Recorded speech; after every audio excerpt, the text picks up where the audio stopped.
চতুর্থ আগামী সাধারণ নির্বাচন, বিধানসভা নির্বাচনের প্রাক্কালে আমি লিখিতভাবে অভিযোগ এবং ভিডিও এবং প্রামাণ্য যে জিনিসপত্র যে ওনার জ্ঞাত করা দরকার সেটা আমি করেছি। সেটা হলো Paschimbanga police association, welfare association, যেটি একটি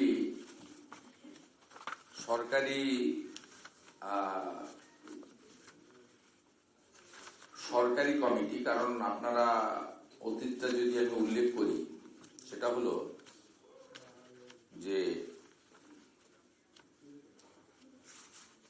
আগে পুলিশের দুটো অর্গানাইজেশন ছিল। সেই অর্গানাইজেশনগুলো একটা ছিল নন গেজেটেড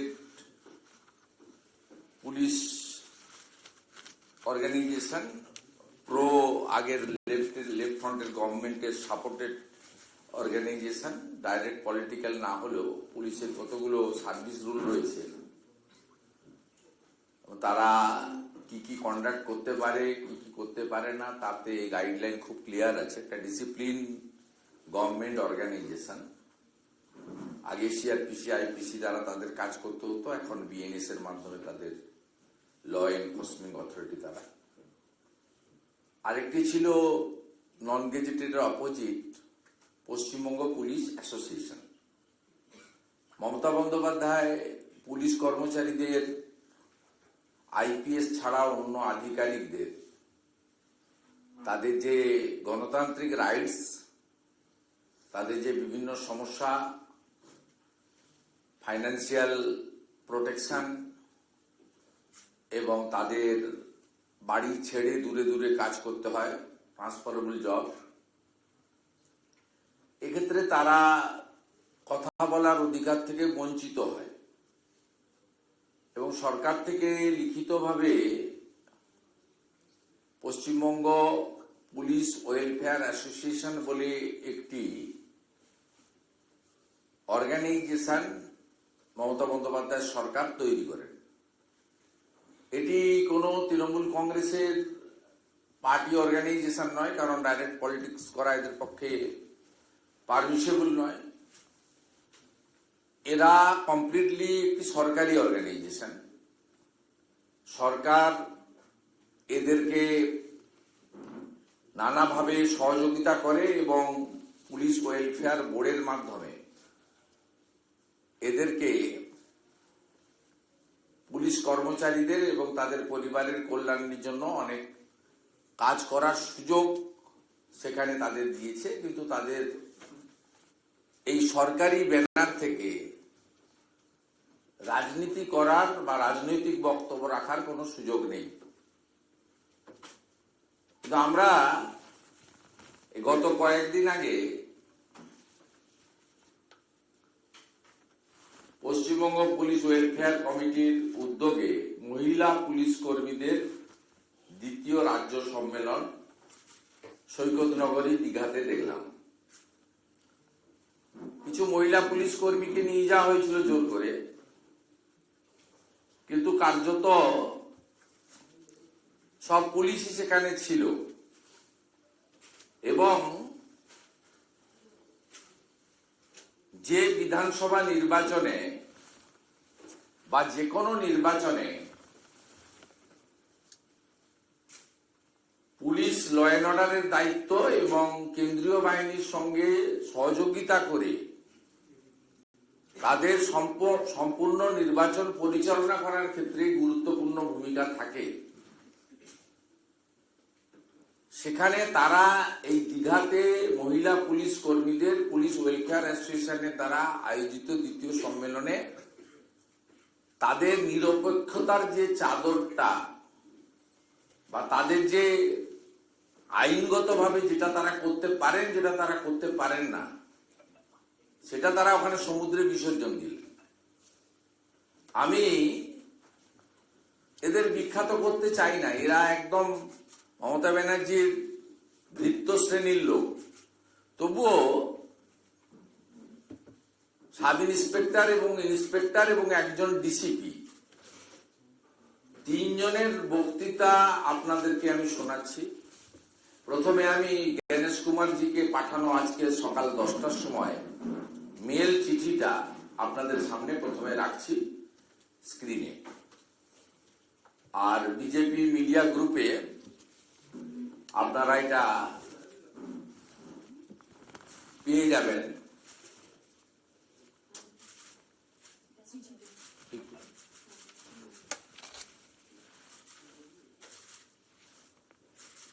স্ক্রিনে দেখাচ্ছে, আমি এটা আপনাদের মিডিয়া গ্রুপে দিয়ে দেবো বা ফটোকপি করে নিয়ে নেবেন। 10টার সময় মেল করেছি, 10:30টায় যেহেতু আপনাদের সঙ্গে আমার বসা আছে। দেখিয়ে দেবেন, পেয়ে যাবেন, তো পড়তে পারবেন। মূলত আমার অভিযোগ হচ্ছে পশ্চিমবঙ্গ পুলিশ ওয়েলফেয়ার অ্যাসোসিয়েশনের কোন সদস্যকে মডেল কোড অফ কন্ডাক্ট চালু হওয়ার দিন থেকে নির্বাচনী আচরণবিধি প্রত্যাহার পর্যন্ত নির্বাচন এবং নির্বাচন সংক্রান্ত প্রত্যক্ষ পরোক্ষ কোনো কাজে রাখা যাবে না। যেহেতু ফেব্রুয়ারি মাসে আমরা ধরে নিতে পারি এমসিসি চালু হবে,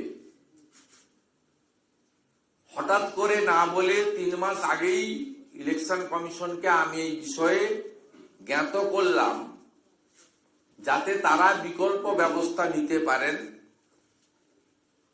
সেটা কি ব্যবস্থা নেবেন তাদের ব্যাপার, তাদের ফুল বেঞ্চের ব্যাপার। তারা কেন্দ্রীয় বাহিনী দিয়ে শর্ট গ্যাপ ম্যানেজ করবেন, পুলিশের কিছু কাজ আছে যেগুলো কেন্দ্রীয় বাহিনীর কাজ নয়, অন্য রাজ্য থেকে পুলিশ এনে তারা এই বিষয়ে এখন থেকে পরিকল্পনা যাতে করেন ফুল বেঞ্চ, সেই জন্য যে বিষয় ফেব্রুয়ারি মাসে এমসিসি চালু বলে বলা উচিত, সেই বিষয়ে আমি নভেম্বর মাসের শেষের দিকে, শেষ সপ্তাহে, আজকে আমি সেটা 25 তারিখে ইলেকশন কমিশনকে, সিইসিকে জানিয়েছি, যারা তাতা এখন থেকে পরিকল্পনা করে। আমি এবারে সরকার অনুমোদিত পুলিশ ওয়েলফেয়ার অ্যাসোসিয়েশনের মিটিংয়ে একজন সাব ইন্সপেক্টর, একজন ইন্সপেক্টর এবং একজন এসিপি, 3 জনের বক্তৃতা আপনাদের কাছে শোনাচ্ছি।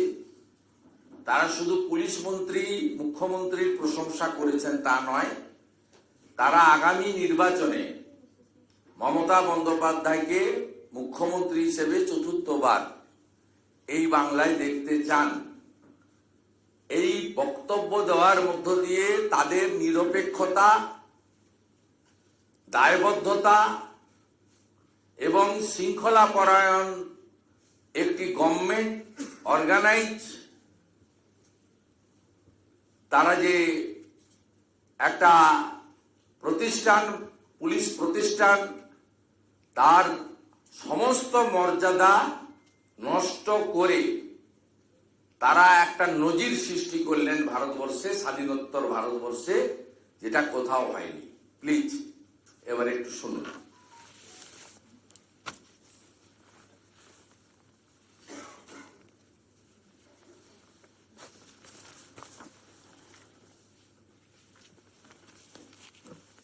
সামনে ইলেকশন আসছে, অনেকে অনেক কথা বলবে, বিয়ের নাম নিয়ে অনেক কথা চলছে। আপনারা শুনে রাখুন, আমরা কলকাতা, আমরা পশ্চিমবঙ্গ পুলিশ 2 মাসের মাইনে পাই। সেন্ট্রাল হারে দিয়ে আমারও দাবি আছে, আপনারও দাবি আছে, প্রত্যেকেরও দাবি আছে, কিন্তু পাশাপাশি তোমরা নেবে এফিডেভিট দিয়ে বলো আজ সুপ্রিম কোর্টে যে আমরা ওই দাবিগুলো মেনে নেবো। মাইনে পেল তাদের কিছু অংশ কি একটা জায়গায় বসে আন্দোলন করছে, আসল সত্য তথ্য বলছে না। রাজ্য সরকার কি দিচ্ছে, আমরা কি পাচ্ছি, সেই অভিভাবিকা আন্ডারে ছাতার তলায় আমরা আছি। দিন এসছে, আগামী দিন আসছে, আমাদের ঋণ শোধ করার দিন। সকলে একসাথে হন, এক ছাতার তলায় থাকুন। আমাদের মুখ্যমন্ত্রী, আমাদের অভিভাবিকা, আগামী ভারতের কান্ডারি, সেই দপ্তরে কোনো অসুবিধা থাকবে বলে আমি মনে করি না। সুতরাং আগামী দিনে তার আশীর্বাদে সমস্ত কিছু পূর্ণ হবে এবং আগামী দিন যিনি আমাদের আশীর্বাদ করছেন তার ঋণ পূরণ করার দিন। সুতরাং আপনারা তৈরি হন। আমরা দীঘায় এসেছি। জয় জগন্নাথ এবং জয় বাংলা বলে আমি আমার বক্তব্য শেষ করছি। তারা বুকে হাত দিয়ে বলুন, ভারতবর্ষে অনেক জেনে দাও এটা। ধর্মের নামে উনি নারী, উনি পারেন, বিরাট একটা আর আমরা পারি। আমার ইচ্ছা, তার ভাবনা, বৃহত্তর পরিবারকে লড়াইয়ে এগিয়ে নিয়ে যাওয়া, এটাই হচ্ছে আমরা আগামী দিনে যিনি আমাদেরকে প্রতিনিয়ত দেখেন তাকে দেখতে পারি। সেই ভাবনা আজকের এই সম্মেলন থেকে আমরা নিয়ে যাব। 2025 সালের শেষ প্রান্তে দাঁড়িয়ে এক শ্রেণীর রাজনীতিবিদ, এক শ্রেণীর সংবাদপত্র, এক শ্রেণীর কুচক্রী যারা আমাদের রাজ্যের ভালো চায় না, তারা পুলিশকে হেয় প্রতিপন্ন করার চেষ্টা করে, তারা আপনাদের মনোবল ভেঙে দেওয়ার চেষ্টা করে যে পুলিশের কাজটা ভালো নয়, পুলিশের কাজ না, পুলিশকে যে মানুষ এত শ্রদ্ধা, যে সমস্ত কুচক্রী সংবাদ ধরনের প্রচার করে তারা দুর্বল করার চেষ্টা করে। কেন আমরা দীঘাতে দ্বিতীয় রাজ্য সম্মেলনের জায়গা হিসাবে বেছে নিলাম? আপনারা যে আমরা কিছুদিনের মধ্যে প্রচুর মত পাওয়া যায়। আমরা ব্যবস্থা নিচ্ছি। ওয়েলফেয়ার কমিটির লোকগুলো বাদে ওয়েলফেয়ার কমিটি রাজনীতি করছে, টিএমসির হয়ে কাজ করছে, সরকারের হয়ে কাজ করছে। এই ভবনের স্টেট ওয়েলফেয়ার কমিটির অফিসে তালা দেবেন নেই। দীঘাতে তার বাড়ির উপর দিয়ে কাঁথি দিয়ে সে জবাবটা উত্তরটা দিয়ে গেলাম। আচ্ছা, বাড়িতে এলেন না কেন? লড়াই কিন্তু শুরু হলো। এই লড়াই চলবে 26 মে পর্যন্ত।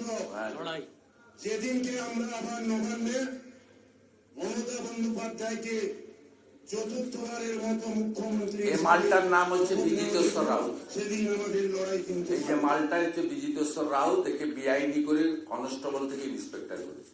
আর প্রথম যেটাকে দেখলেন একটা ডাকাত, বেটাকে এনআরআই সার্টিফিকেট দিয়ে ডাক্তারি করেছে, মমতার বাড়িতে বাজার করে, সাব ইন্সপেক্টর থেকে এসিপি করেছে। ওর নাম শান্তনু সিনহা বিশ্বাস। মমতার বাড়িতে সকালবেলা মাছটা, আলুটা, মূলাটা বাজার করে দেয়। কিন্তু প্রশ্ন হচ্ছে, এই যে ওয়েলফেয়ার অ্যাসোসিয়েশন, এটা তৃণমূলপন্থী। এই তিনজন বললো, বাকিদের মনের কথাই বললো। তো পুরো কাজে যদি বিরত রাখতে হয়, পুরো অ্যাসোসিয়েশনকে বিরত রাখতে হবে। হ্যাঁ, সেটাই দাবি তো আমার। যে বলছে, তার প্রেসিডেন্ট অফ দি অর্গানাইজেশন বলছে বিজিতেশ্বর রাউত, যে চতুর্থবারের জন্য মমতা বন্দ্যোপাধ্যায়কে মুখ্যমন্ত্রী করব আমরা। এই কাজটা আমাদের মে মাস পর্যন্ত আগামী। তো পরিষ্কার, এটার জন্যই তো বলছি যে ওয়েলফেয়ার অ্যাসোসিয়েশনের যারা সদস্য তাদেরকে সরিয়ে নির্বাচন করতে হবে। কারণ they express their views and commitment in front of media and everybody. তারা বলে দিল, আপনি তো ভোট তো আপনার গোপন বিষয়, সমর্থন তো আপনার ভোট বিষয়, কিন্তু ইনি সরকারি প্ল্যাটফর্ম থেকে বলে দিল। সেই কারণেই এই চিঠি আজকে আমি দিয়েছি এবং এর সঙ্গে ওয়েলফেয়ার অ্যাসোসিয়েশনের যে রাজ্য সরকারের গাইডলাইন, একদম পুরো গাইডলাইনটা আমি পুরো ডিটেলসে, আপনারা চিঠি পেলে পড়বেন। একদম পুরো গাইডলাইন দেওয়া আছে, মেমো নাম্বার সহ পুরো সরকারের গাইডলাইন, সরকারের নির্দেশিকা, what to do, what not to do, Mamata ব্যানার্জির সরকারের। তাতে পরিষ্কার সব দিয়েই বলা আছে যে আপনি 3 মাস আগে থেকেই পরিকল্পনা করে এদেরকে সরাতে হবে। এবং খুব ডেঞ্জারাস বিষয়, এটা তো আমি ইলেকশন কমিশনকে দিয়েছি এবং আপনারা সংবাদ মাধ্যমও, সংবিধানের 4th স্তম্ভ, আপনারা নিজেরাই বলছেন যে এরা পলিটিক্স করতে পারে না এইভাবে। যাই হোক, পশ্চিমবঙ্গে সবই সম্ভব। আমি এর আগে আপনাদের একটা বলেছিলাম, পোশাক না পরে ডিউটি করেন। কলকাতা পুলিশে 324 জন, পশ্চিমবঙ্গ পুলিশের 591 জন, মোট 915 জন। এর মধ্যে কলকাতা পুলিশের ডিউটি করে না 350 জন, এই সংখ্যাটা এদের একটা তালিকা আমি আপনাদের কাছে আজকে প্রকাশ করছি। যেমন ধরুন আমাদের কলকাতা, এখানে এদের ইউনিট আছে, এই পুরো তালিকাটা অনেক লম্বা। আপনি যদি দেখেন রিটায়ারমেন্ট ইউনিট, ওটা ছেড়ে দেন, first BN AP unit committee, chairman হচ্ছেন DC Shri Amit Barma IPS by virtual office post.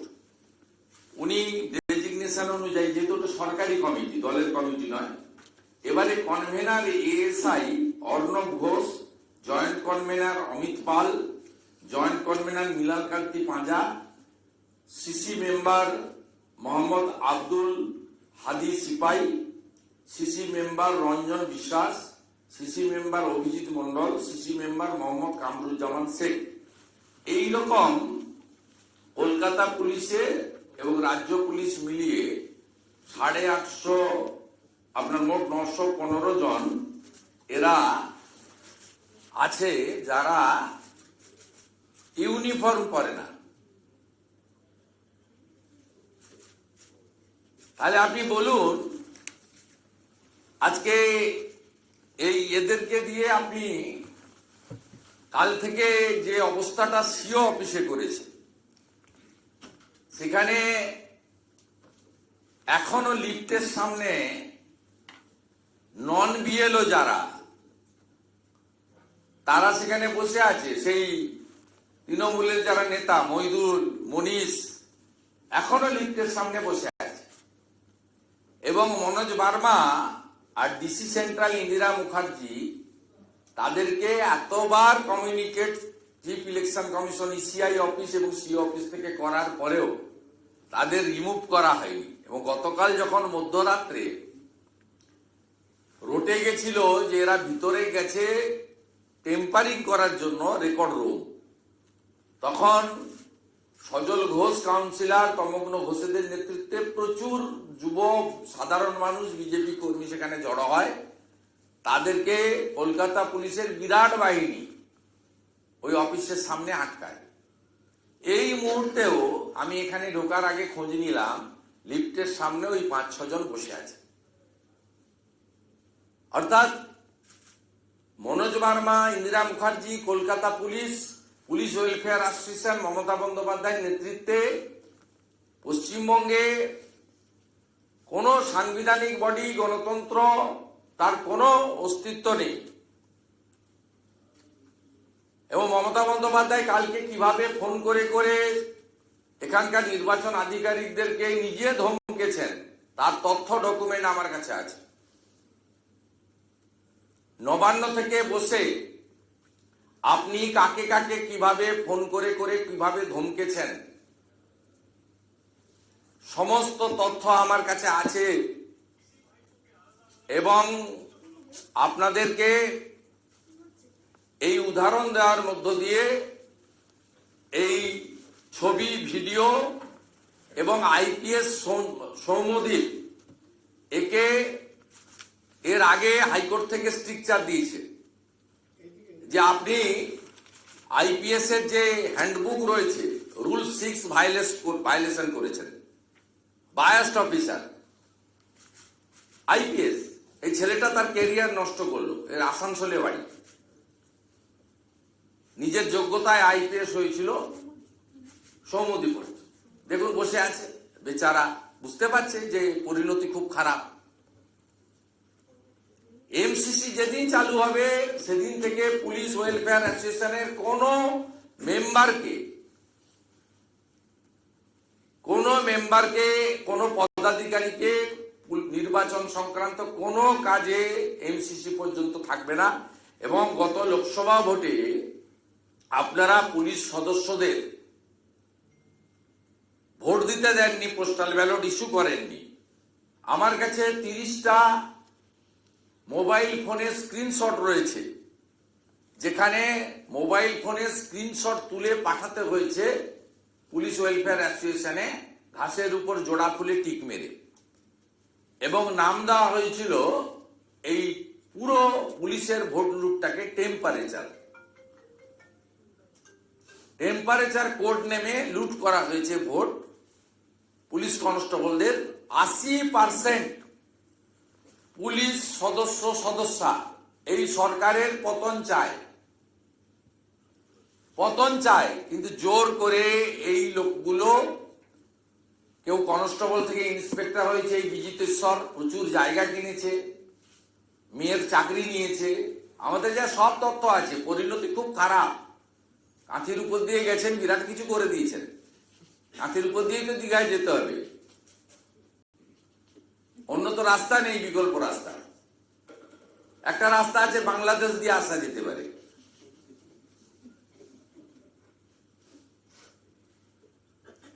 এইসব লোক, এই একটা কনস্টেবল ছিল, ইন্সপেক্টর করে দিয়েছে 7টা প্রমোশন দিয়ে। এই শান্তনু সিনহা বিশ্বাস একটা সাব ইন্সপেক্টর ছিল, তাকে জাম্প করতে করে এর জন্য 8টা এসিপি পোস্ট ক্রিয়েট করা হয়েছে কলকাতা পুলিশ। এবং অদ্ভুত, এসিপি কাম আপনার কালীঘাট থানার ওসি বা আইসি, হয় না। এই বিষয়টা আমার প্রধান বিষয় ছিল। এবং সাথে সাথে আমাদের আর একটি বিষয় আমি আপনাদের কাছে তুলে ধরব। এই রাজ্য সরকার ফিশারম্যানদের সর্বনাশ করার জন্য, মৎস্যজীবীদের, যে মৎস্যজীবী ল্যান্ডের একমাত্র অধিকার আমাদের মৎস্যজীবীদের অধিকার জলকরগুলোর ছিল 18/9/2025 রাজ্য সরকার মৎস্যজীবীদের কাছ থেকে অধিকার কেড়ে নিয়ে সমস্ত জলাজমি এবং যারা মৎস্যজীবী ফিশারম্যান কোঅপারেটিভের আন্ডারে ছিল বেসরকারীকরণের জন্য লিজ দেওয়ার উদ্যোগ নিয়েছেন। পশ্চিমবঙ্গে প্রায় 40 লক্ষ মৎস্যজীবী রয়েছে, তাদের উপর সরাসরি এটা আঘাত বলে মনে করি। আমরা এর বিরোধিতা করব এবং প্রয়োজন হলে আইনি পদক্ষেপ নেব, এটা আপনাদের কাছে জানিয়ে রাখলাম। এই সার্কুলারটা করেছেন। আর একটা তথ্য আপনাদের কাছে দিচ্ছি, আমি কিছুদিন ধরেই আপনাদের বলছিলাম যে এসআইআর এ আপনার বিহার সরকার 4 মাসের জন্য 1000 ডাটা এন্ট্রি অপারেটর দিয়েছিলেন। বিএলওদের কারোর মধ্যে যে তাদের বক্তব্য বা অভিযোগ ছিল এই এন্ট্রিটা নিয়ে, তাদের ফর্ম ডিস্ট্রিবিউশন এবং ফর্ম কালেকশন নিয়ে তাদের অভিযোগ ছিল না। মমতা বন্দ্যোপাধ্যায় তাদের যে অ্যাডিশনাল রেমুনারেশন ফিনান্সকে দিয়ে আটকে রেখেছিলেন, ডাটা এন্ট্রি অপারেটরের নিয়োগও ফিনান্সে আটকে রেখেছিলেন মমতা ব্যানার্জি। গত পরশুদিন সম্ভবত পশ্চিমবঙ্গ সরকারের ক্যাবিনেট হয়েছে, পরশু না গতকাল হয়েছে। ক্যাবিনেট মিটিং এ এই 1000 ডাটা এন্ট্রি অপারেটরকে অনুমোদন দেওয়া হয়েছে গতকাল।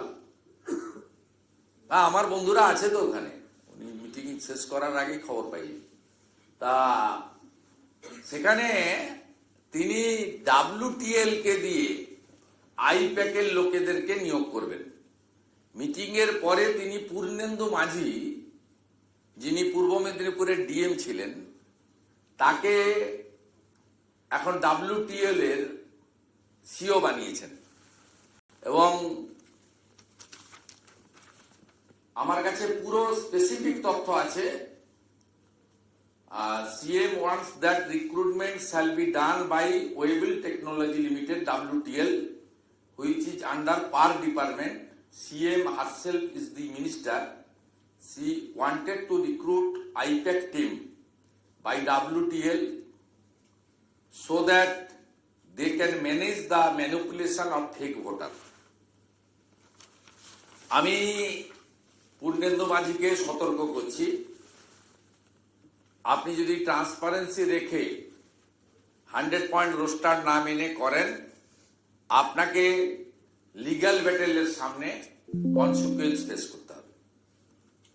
আমি স্পেসিফিক বলে দিচ্ছি, আইপ্যাকের কোন লোক কোথায় কি করে, in details in my hand. আপনি যদি WTL কে দিয়ে ব্যাকডোর দিয়ে পিবি সেলিং যেভাবে বিএসকে তে ঢুকিয়েছে লোক সেটা করেন, তাহলে একই জিনিস হবে। আমি বিএসকে এর বন্ধুদের সঙ্গে আমার কোনো বিরোধ নেই, কিন্তু যেহেতু তারা ওয়েবেল থার্ড পার্টি রিক্রুট হয়েছেন, তারা সরকারি আধিকারিক নন। ভোটার তালিকায় এন্ট্রি করার ক্ষেত্রে কমপ্লিটলি রেসপন্সিবিলিটি রয়েছে সরকারি আধিকারিকদের, যারা পার্মানেন্ট এমপ্লয়ি। আপনাদের মমতা বন্দ্যোপাধ্যায় যেদিন পার্মানেন্ট করে দেবে, তারপরে আপনাদেরকে দিয়ে এন্ট্রি করান, আমার কোনো আপত্তি নেই, কিন্তু বেআইনি কাজ আমি করতে দেব না। আমি একটু পরেই সোশ্যাল মিডিয়ার ফেসবুকে দিয়ে দেবো, দেখবেন।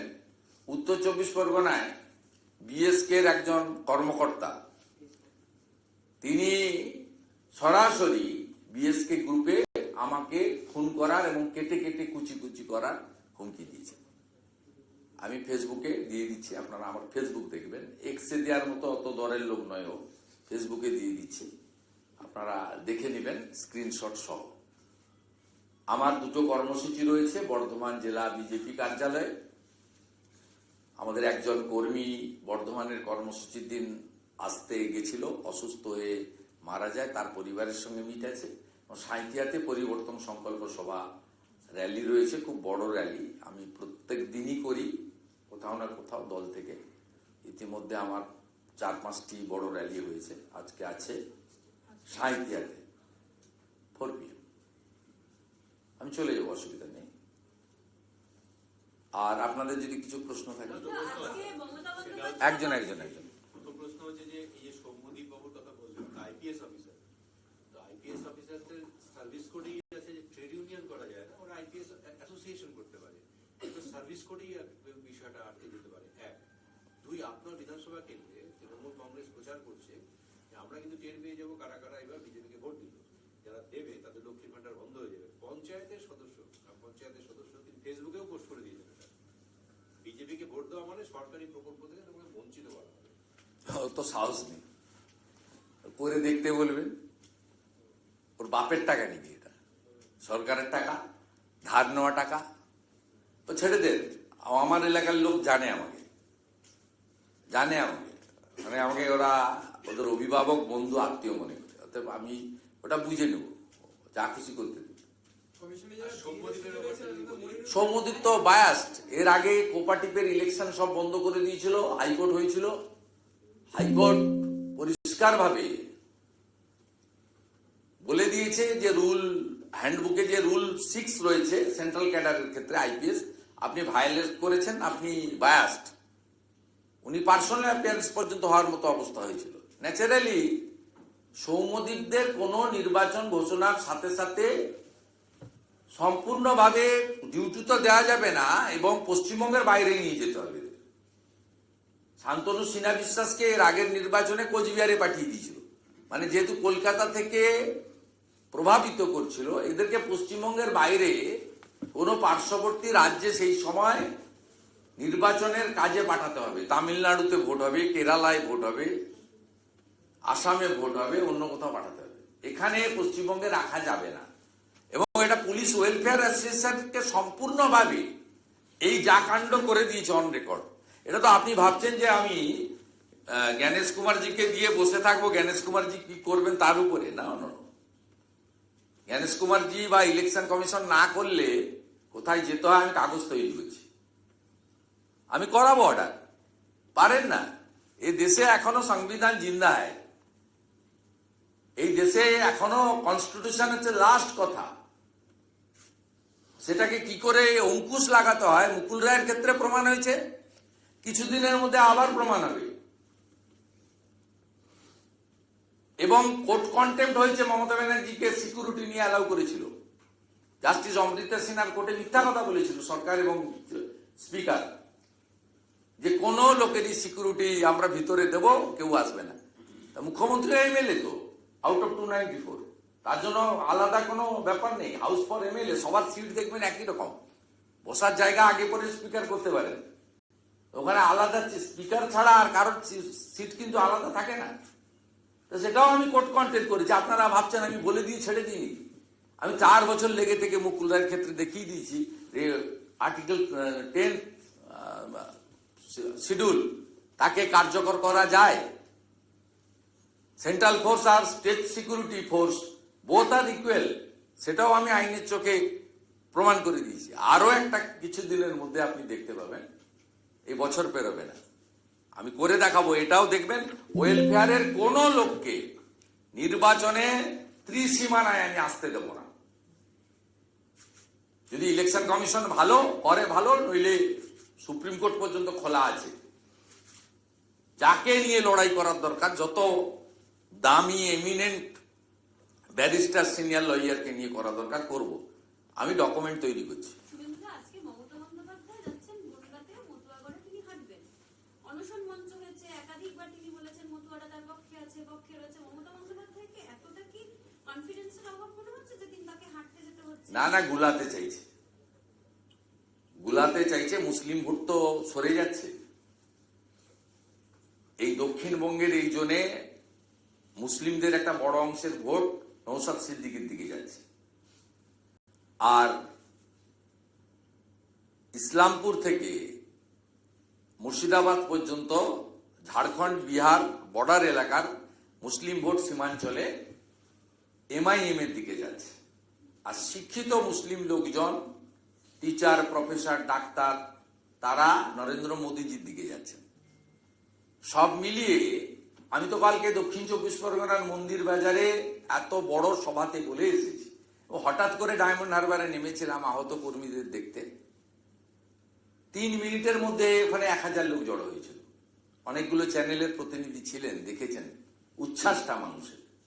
তা দক্ষিণ 24 পরগনায় যদি ভয়মুক্ত পরিবেশে অবাধ নির্বাচন হয়, লড়াই বিজেপির সঙ্গে আইএসএফ এর হবে।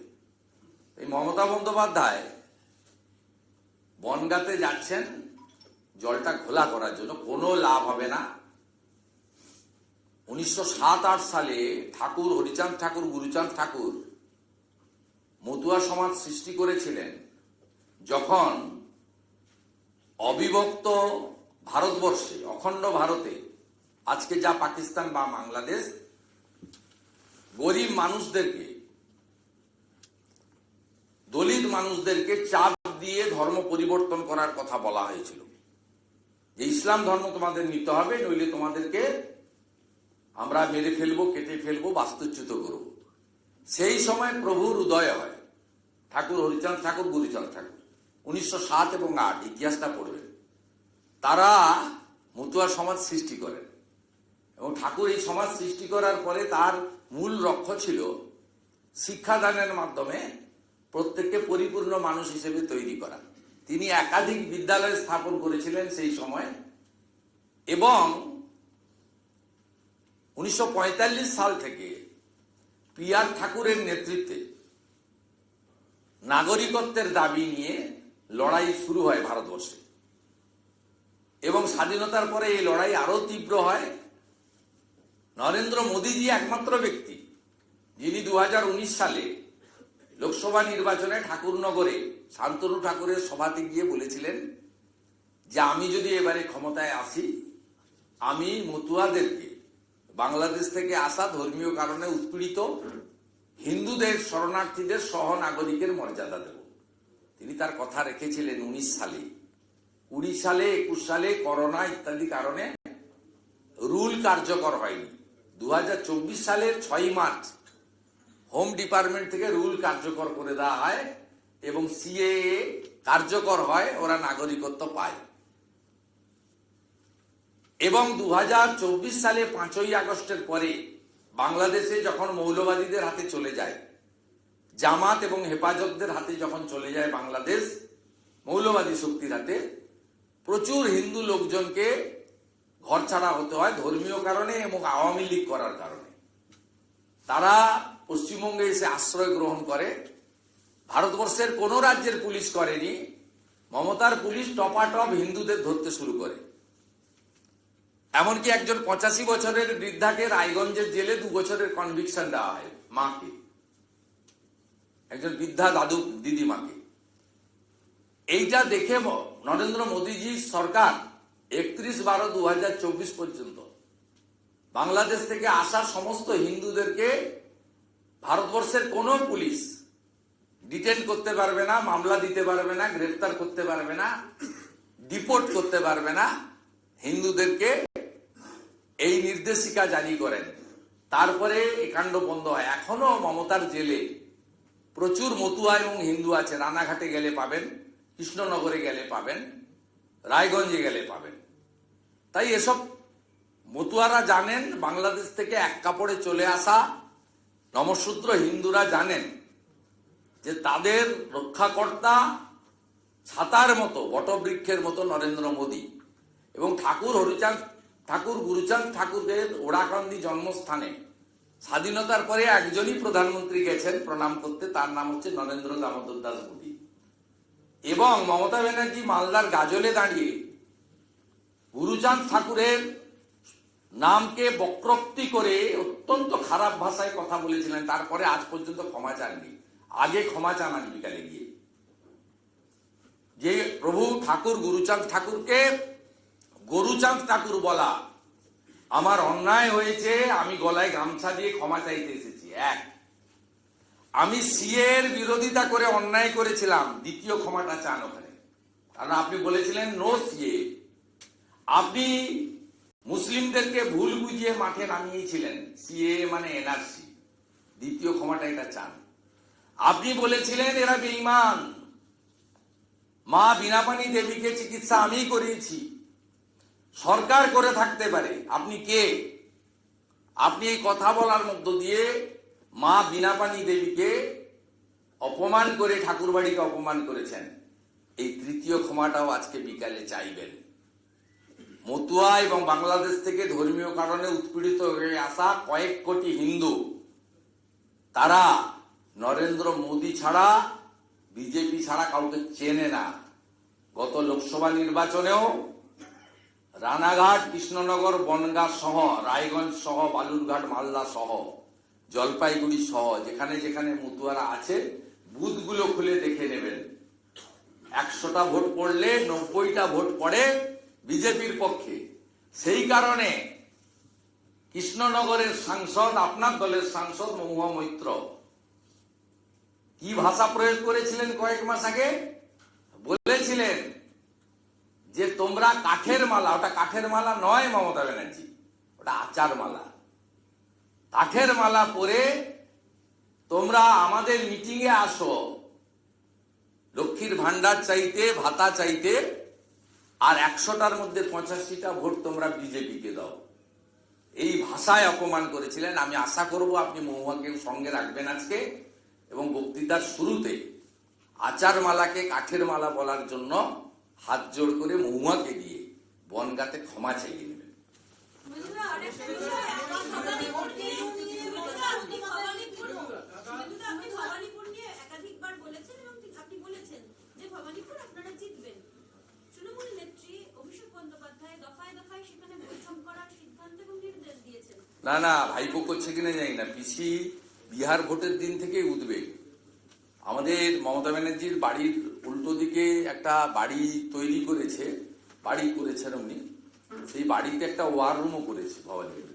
আমার কাছে ভিডিও ছবি আছে। এই যে ও করুন, উনি যা করছেন জানি আমরা, আর আমরাও যা করার করছি। আমি এবার উঠবো নাকি?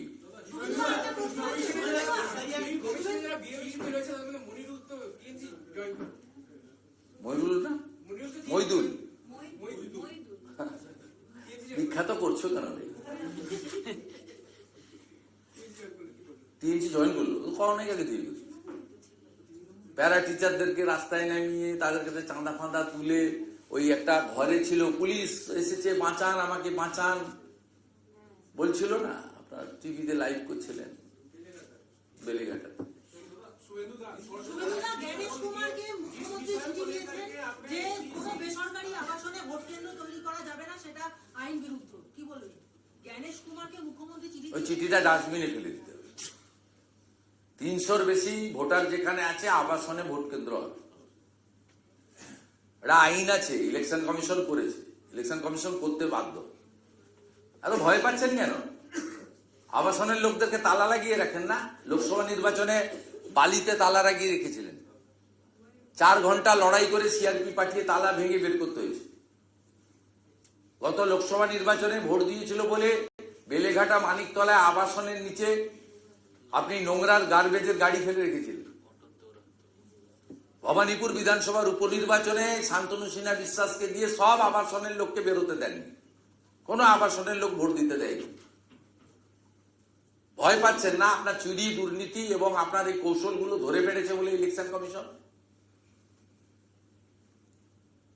তো মুক্ত গণতন্ত্র হওয়া উচিত। উনি তো বলেন আমি 200% কাজ করে দিয়েছি, 3.5 কোটি লোককে চাকরি দিয়েছি।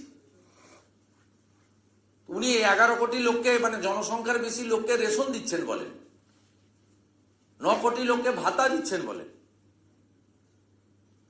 আপনারা সবাই 1000 টাকা পেয়ে একবারে উদ্ধার হয়ে যাচ্ছে। তো উনি বলেন উনি 16 লক্ষ কোটি টাকা ইনভেস্টমেন্ট এনেছেন 6টা বিজনেস সাবমিট করে। আবার ডিসেম্বরে 16-17 দুদিন ধরে হবে।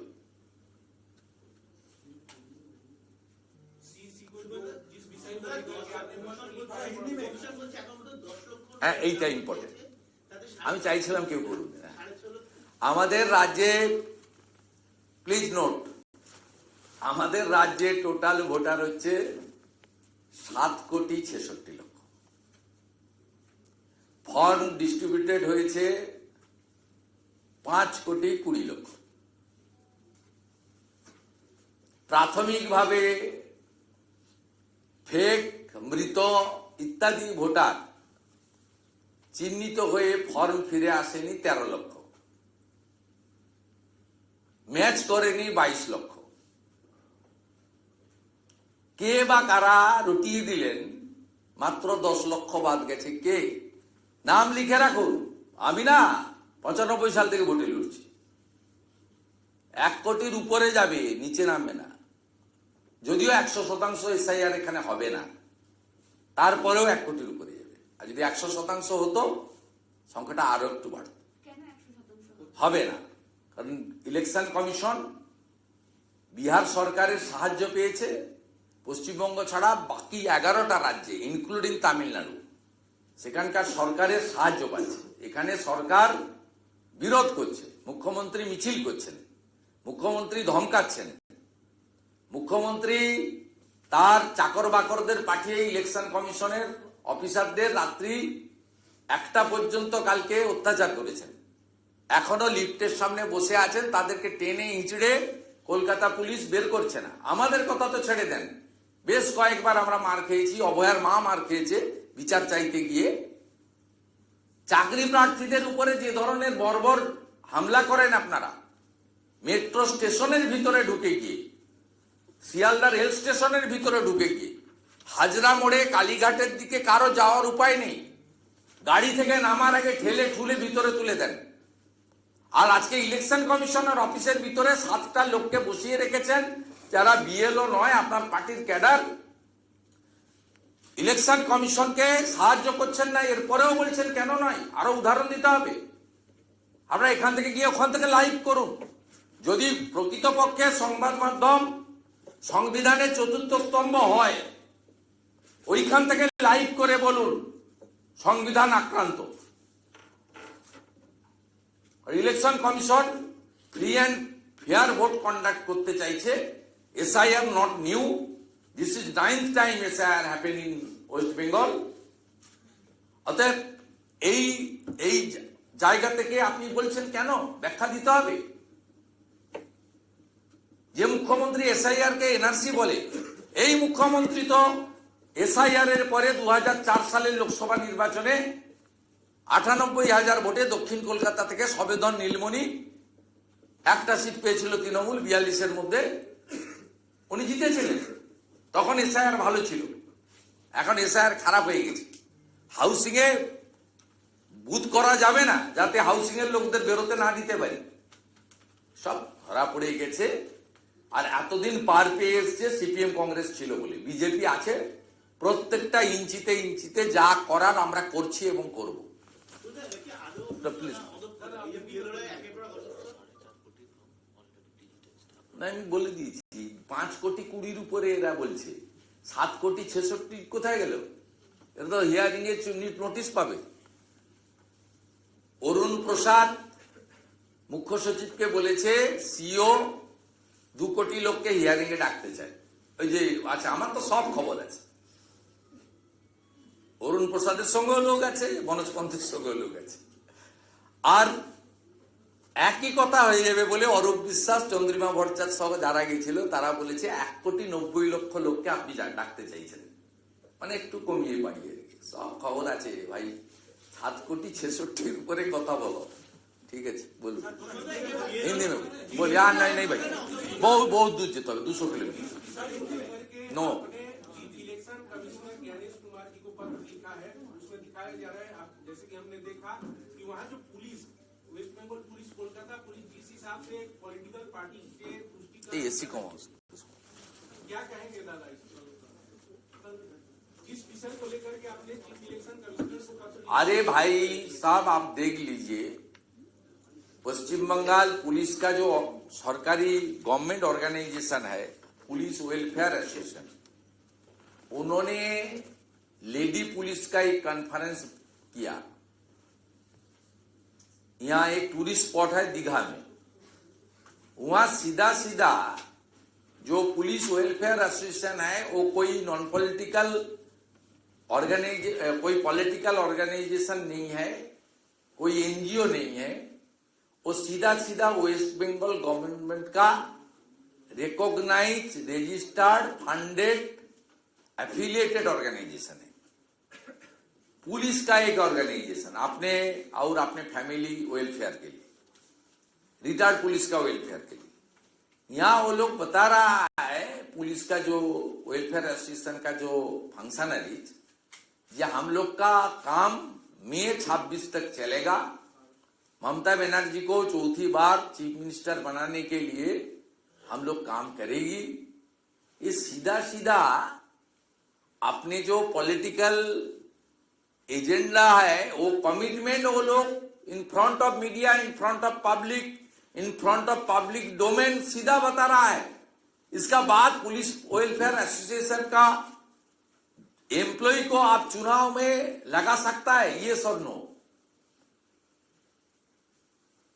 मैं बीजेपी का मेंबर हूं, मैं चुनाव का दौरान सुरक्षा, चुनाव का दिन, पोलिंग पार्टी का मेंबर, गिनती का दिन, काउंटिंग का ऑफिसर व काउंटिंग स्टाफ मुझे बना सकता है। फर्क क्या है? पॉलिटिकल पार्टी जो काम है वो काम पुलिस का आदमी कर रहा है। इसलिए आचार संहिता लागू होने अभी भी बाकी है, लेकिन ये पुलिस एसोसिएशन का जो संख्या है बहुत बड़ा संख्या है। मैं अभी से मेल के द्वारा इलेक्शन कमीशन का सीईसी को बता दिया कि आप पुलिस वेलफेयर एसोसिएशन के हर मेंबर को आचार संहिता लागू से आचार संहिता खत्म होने तक चुनाव प्रक्रिया से आपको इस लोग को हटा देना चाहिए और अल्टरनेट अरेंजमेंट आपको ही करना पड़ेगा। सीएपीएफ और दूसरा प्रदेश से पुलिस लाकर ये लोग को पूरा के पूरा इलेक्शन का जो प्रोसेस है, not only the date of polling और काउंटिंग, इलेक्शन प्रोसेस एमसीसी का जिस दिन होता है पत्रकार सम्मेलन में, उस दिन से लागू होता है। उस दिन से लोग को पूरा प्रक्रिया से हटा देना चाहिए और इलेक्शन कमीशन इसकी कार्रवाई नहीं करेगा तो मैं कानूनी कार्रवाई करने के लिए मजबूर हूँ। दादा एक और इसी से रिलेटेड कि एक तरफ में सीईओ वेस्ट बंगाल बीएलओ की जो भूमिका है उसका प्रशंसा कर रहे हैं, हर डिस्ट्रिक्ट से बहुत अच्छा रिस्पांस मिल रहा है। दूसरी तरफ देखा जा रहा है कि एक संगठन, पार्टिकुलर संगठन जाके सीईओ दफ्तर के सामने कल से बैठे हुए, जो कि आपने थोड़ी देर पहले बांग्ला में भी ब्रीफ किया, वो टीएमसी का ऑर्गेनाइजेशन है जो आपको कल बहुत सारा बड़ा बड़ा चैनल, बंगाल का जो पॉपुलर चैनल है, वो लोग भी बीएलओ को ढूंढने का कोशिश किया है लेकिन बीएलओ नहीं मिला है। ये बीएलओ नहीं है, ये टीएमसी का कैडर है जिनका पिक्चर आ रहा है। मोहिदुल, वो ही is the convener of the TMC primary teachers organisation, वो जो मोनिस बोल के लड़का है वो तृणमूल का छात्र संगठन का नेता है। ये सब तो खुलासा हो गया, सामने आ गया है लोगों का। ये भतीजा का सब आदमी है, इनको भेज के प्रेशर कर रहा है। ममता बनर्जी खुद कल आपने नवान्नो का टेलीफोन से इलेक्शन कमीशन का बहुत सारा अधिकारी को डराया है फोन करके। ये बंगाल में, वेस्ट बंगाल में डेमोक्रेसी खत्म करने के लिए जो करना चाहिए वो काम ये लोग कर रहा है। इसलिए इलेक्शन कमीशन को तुरंत कार्रवाई करना चाहिए, सेंट्रल गवर्नमेंट का साथ बात करना चाहिए और पश्चिम बंगाल में कॉन्स्टिट्यूशनल बॉडी को प्रोटेक्शन देने का काम इलेक्शन कमीशन को ही करना पड़ेगा। काल से कलकत्ता पुलिस का सीपी और डीसी सेंट्रल का साथ दिल्ली से इलेक्शन कमीशन का अधिकारी और यहां से सीओ पत्र भी लिखा, बात भी किया, जो जानकारी मेरा पास है, लेकिन कोई कार्रवाई ये लोग नहीं किया। दादा, जैसा कि टोटल वोटर्स की संख्या देखें तो 7.66 करोड़ आ रही है बंगाल में, जिसमें कि अभी तक 5.something जो है। और देखिए, पहले लिंक हुआ है 5.20 लिंक हुआ है, उसका बाद जो फॉर्म वापस लाने का काम चल रहा है, जो आंकड़ा है अभी डिजिटाइजेशन का जो बात है, अब तक 4.5 करोड़ एनुमरेशन फॉर्म को डिजिटाइज किया है, ये पोर्टल में भी अपलोड हुआ है। इलेक्शन कमीशन का पास जो है, हम लोग का पास भी आंकड़ा है पॉलिटिकल पार्टी का नाते, 13 लाख डेथ फेक वोटर को ये लोग का आइडेंटिफाई हो गया है और 22 लाख डिजिटाइज का दौरान मैचिंग नहीं हुआ है। बंगाल में बॉर्डर में जिस तरीके से भाग रहा है, जो घुसपैठिया है, इलीगल तरीके से आया था, उसका छवि आप लोग दिखा रहा है, क्या हालत है। और ममता बनर्जी इसलिए गुंडागर्दी करके, पुलिस को मिसयूज करके, अपने कैडर को, गुंडा को, इलेक्शन ऑफिस को घेराबंदी करने के लिए भेज के एक दबाव प्रेशर बनाने का काम कर रहा है। इसके ऊपर इलेक्शन कमीशन को बहुत सख्त कार्रवाई करना पड़ेगा। कल राज्यपाल हकीमपुर बॉर्डर गए थे, आज मुर्शिदाबाद के लिए रवाना हुए, क्या कहेंगे? तो क्या कहूंगा, राज्यपाल इस विषय को लेकर के देखा जा रहा है कि बॉर्डर पे जिस हिसाब से भीड़ हो रही है, लोग पलायन कर रहे हैं, मतलब जो फेक फर्जी लोग हैं। ठीक है, वो कॉन्स्टिट्यूशनल हेड है, दिल्ली को रिपोर्ट भेजेगा, अपने स्टेटमेंट करेगा। वो जमीनी हकीकत क्या है देखने के लिए घूम रहा है, वो तो अच्छा काम है, I welcome it. Last question दादा, आज दीदी मथुरा के गढ़ में जा रही है, क्या कहेंगे? कोई फायदा नहीं होने वाला है। दोनों जगह ममता बनर्जी हाई अपीजमेंट हुआ है। ममता बनर्जी सीए के खिलाफ बोला है, बार बार मोतुआ समाज का ठाकुर हरिचंद ठाकुर, गुरुचंद ठाकुर का अपमान किया है। उनका माता देवी ठाकुर बिनापानी देवी का ट्रीटमेंट को लेकर गलत तरीके से शब्दों का इस्तेमाल किया है। ममता बनर्जी घुसपैठिया को सपोर्ट देने के लिए बनगा जा रहा है। ममता बनर्जी मोतुआ और हिंदू शरणार्थी के लिए नहीं जा रहा है। और पीआर ठाकुर का जो लड़ाई था 1945 से, वो पूरा करने का काम नरेंद्र मोदी जी, हमारे प्रधानमंत्री ने किया है। और देश का एक ही प्रधानमंत्री है स्वतंत्रता का बाद, जिन्होंने ओडाकांदी जाकर ठाकुर का बार्थ प्लेस को नमन और वंदन किया। इसलिए बांग्लादेश से आया हुआ मोतुआ और हिंदू शरणार्थी वो नरेंद्र मोदी जी का साथ है, बीजेपी का साथ है। ममता बनर्जी को 1% भी फायदा नहीं मिलेगा।